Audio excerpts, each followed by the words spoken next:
Përkundër drejtoreshës së Drejtorisë për të Ardhura Publike, Elena Petrova, se për masën në TVSH-ja ime, po shpenzohen shumë para, nga ky institucion sot të thanë se nuk ka vendim për shfuqizimin e së njëjtës. Nga DAP thonë për realisate se masa vazhdon të zbatohet dhe se të gjithë qytetarët kanë mundësi të vazhdojnë me skanimin e faturave fiskale.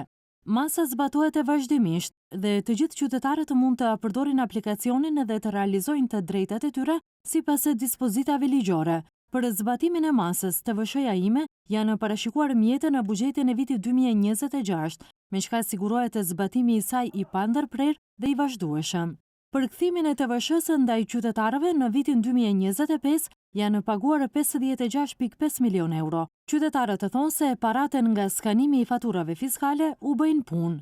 Idam nešto mlečni proizvodi, taka nešto jabolka, nešto kiwi, takvi raboti možem da kupam. A zašto da je skrata? To imame pravo na to i zato mora da продолжат. Ako vladava uspe uštetoa da nego namali, ne znam, će izgubime mnogo. Si kupam klompi, si kupi fotiv. Kako ne dovađa, dobro je, ipak koliko toliko je, to ne bi trebalo, zašto da gi skrati? Trebalo se povrati nešto na narod.